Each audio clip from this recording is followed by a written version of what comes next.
Hi, everyone. Welcome back to the Power to the Flower podcast. I'm your host, Nairobi, and this is episode 6 of season 2. Happy Juneteenth to all of my fellow Americans.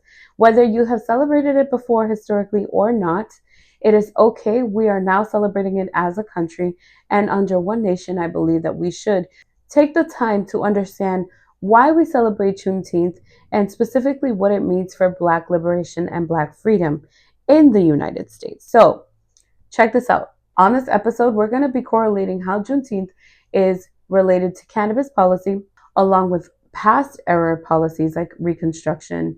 The reason we're talking about Juneteenth today is because it correlates to cannabis policy, and I'm going to break it all down in this episode. Reconstruction, or the Reconstruction era in the United States, was a specific time in history when the United States was trying to come back together as one after the Civil War. We had the Confederate States and the Union, or basically the northern states for the most part, that were coming together on ideology that mostly they didn't agree on during the Civil War. This was the era of Reconstruction and what we now know as the 13th Amendment.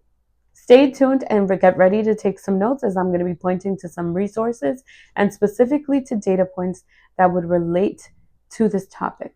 The 13th Amendment is going to lean towards some more information for us on this podcast, where I'm going to talk about some data that specifically points to how the 13th Amendment and penal labor has contributed to what we now know as the war on drugs, or how the war on drugs specifically contributed to this policy. They kind of work one in one. So I'm going to talk about that and how it relates to now, even today's federal legalization push, as we talk about freeing folks who are in prison. On June 19, 1865, Major General Gordon Granger announced the final emancipation military order on behalf of President Lincoln at the time, who declared that all of the slaves were now free, even in the Confederate States. Okay, so not just in the Union, but in the Confederate States, because do remember that the United States was going through a civil war at the time. So this proclamation allowed for this statement to be free on all of the land. And then in December 6th of that same year of 1865, the 13th Amendment was ratified, which included the abolition of slavery. Okay, and I say which included because it was not the only thing that was in the 13th Amendment. The abolition of slavery and indentured servitude, or forced labor, had a little bit of a loophole, and we'll get to that in just a second. The Library of Congress currently holds some information that anybody can look at online if they are interested in knowing a little bit more about the Reconstruction era. So I'm just going to list out how to spell out that website for you guys so that you can look at it. It's https://guides.loc.gov/Reconstruction. Okay, so this, and I will post this link so you guys can see what this page looks like, but this generally gives a guide towards what Reconstruction laws were like, and it basically tells you the history that Reconstruction was a time and period in the United States shortly after the Civil War in which laws were created to adjust to the now new proclamations of independence, or the Emancipation Proclamation, that the then President Abraham Lincoln enforced through not just his own presidential powers, but also through Congress then in December 6th of 1865. So I want to read this off for you because I want to read the law as it states and leave it all up to you to interpret on your own means. But this is what basically the judicial branch does. They look at the laws as stated by Congress and they interpret the laws. That's what a judge would do, okay? So with regards to the United States Constitution, the 13th Amendment states, "Neither slavery nor involuntary servitude, except as punishment for a crime whereof the party shall have been duly convicted," meaning you have to have been convicted, "shall exist within the United States or any place subjected to their jurisdiction." You can understand what that means about slavery existing in the United States and what those exceptions are. That is still within the United States Constitution. So if you're wondering, wait a minute, what does it mean for slavery? Does it exist or not? I'm going to let you decide and take that up into your interpretation, but I'm just pointing you to what the law says, okay? With that being said, slavery is similar to involuntary servitude, right? Is in that essence. But of course, slavery being defined as forced labor, it brings into question what this means for punishable crimes and penal labors, right? So the penal labor, or otherwise known as prison labor, takes into account the use of prisoners for labor or work that is against their voluntary decisions. So, what we do know, statistics say in the National Bureau of Statistics that prisoners don't actually make a lot of money. They actually make cents on the dollar a day, okay, or per hour. It depends on the state that of which these prisoners are serving their sentence in, of course, but it does range and it varies. So, one example is the California wildfires using prison labor. Prisoner wildfire program were getting paid just about $10 an hour. You can look this up on NBCnews.com. There's an article in which it states that, or you can look this up online to see how much some of these prisoners are getting paid on a daily basis. Okay. And those are for emergency situations. Now you can imagine for other types of labor where it's not emergency situation, but prisoners for the most part don't make even federal minimum wage, which federal minimum wage is $7.25, according to the United States Department of Labor. Okay. Cannabis is still illegal. So you can imagine that there are folks that are still serving time for use of cannabis. So this clause within the 13th Amendment allowed for forced labor to continue only through convictions or for people who are serving in the prison system. So you can imagine that some folks don't even understand what this even means or how it applies to them based on the 13th Amendment.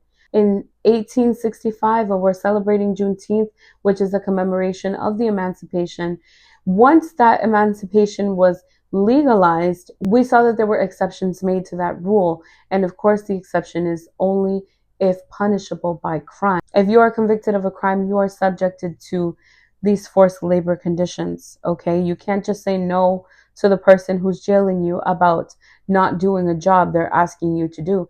It is literally written within the Constitution that states these laborious laws can exist only only under the circumstance of where the party has been duly convicted for the punishment of a crime. Okay, that was the 13th Amendment, and I just want to cover now the data and statistics as it relates to cannabis convictions. Okay, because I'm trying to paint a picture here for folks to understand that it is important for us to celebrate Juneteenth and Jubilee, all of this energy when it comes to our ancestral freedom and this land, okay, or the ancestral freedom of Black Americans.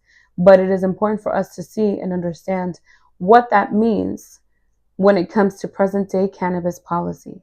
For anyone looking for resources to understand specifically what this law says, you can find this on congress.gov, okay? www.congress.gov. You can search the 13th Amendment and it'll be right there for you to read. It is publicly accessible for all U.S. Americans and anybody really looking to search details on the United States legal policy. So please feel free, especially if you are a U.S. citizen and you're looking to get familiar with U.S. laws, look at the 13th Amendment and understand what that means with regards to penal labor and the United States labor system. Here are some of the statistics from NORML, which is a nonprofit who's on a mission to move public opinion sufficiently to legalize the responsible use of marijuana by adults and to serve as an advocate for consumers to ensure that they have access to high quality cannabis that is safe and convenient and affordable. Okay, this is according to their mission statement. Okay, so now that you know what NORML, who they are and what they sort of stand for, I'm just going to point out to some of what their research has stated. This is the racial disparity in marijuana arrests. Okay, so we know that in general, Blacks are 3 times at least more likely to be arrested of a crime. In a 2020 analysis, but mind you, we are in the year of 2025, the ACLU, or the American Civil Liberties Union, concluded that Black people are 3.64 times more likely than white people to be arrested for cannabis possession. Notwithstanding comparable usage rates, this is what was reported, okay? Seeing that in every single state, Black people were likely to be arrested for cannabis possession, and in some states, Black people were up to 6 or 8 times or even 10 times more likely to be arrested. And in 31 states overall, the racial disparity actually got larger since 2018 than they were, or in 2018 than they were back in 2010. So this is just some of the data that was given to us by the ACLU. And then also Texas Normal, which we talk about Juneteenth being celebrated out of Texas. Here's some data that talks about Texas marijuana possession arrests and reports. These data points are from the years 2017 through 2021 and 2022.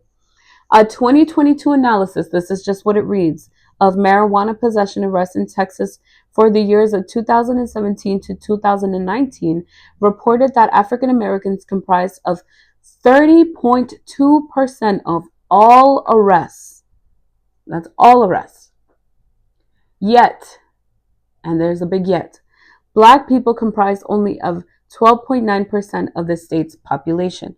So another statistic, okay, this one's a little bit more recent, but this is by the Justice Department, which investigated that the Memphis Police Department determined that the department cities or arrests of Black adults for marijuana possessions was 5.2 times the rate of the white adults based from the data of 2018 to 2023.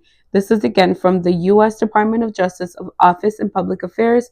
These remarks were based on the Department of findings of civil rights violations by the Memphis Police Department in 2024. And in a state like Texas, where it is celebrated, Juneteenth is known to be the jubilee for the freedom of Black Americans. And we celebrate that. We also want to give credence and highlight to the folks who are not free in this current moment, spending time in prison. As we have seen by statistics, are 30% of the population of arrests. Okay, that's a large number. So it's really important to analyze those things, but to also commemorate and understand the beauty of what freedom really means. And this is another holiday to celebrate those Black history makers. In the Cannabis and Racial Justice Marijuana Policy Project map, this actually highlights the arrest rates per 100,000 in states without legalization. So it says that Black adults were arrested at 771 arrests, while whites were only arrested at 170. So this is just another statistic just to keep in mind. So I know I gave everyone a lot of statistics and a whole bunch of information to not only digest, but to consider when we talk about Juneteenth in the United States of America. Because Juneteenth is such a vital, important holiday, I want for all of us to examine what freedom really means and who is actually still free. So, with that being said, here's some homework. Do some own studying on the 13th Amendment and look at what that means for folks who are in prison. Take a look at what penal labor in the United States looks like with regards to the statistics and who is mostly targeted with penal labor. Then take a look at what penal labor actually does for United States corporations. Something I didn't really talk about on this episode, but can go off on a whole other tangent.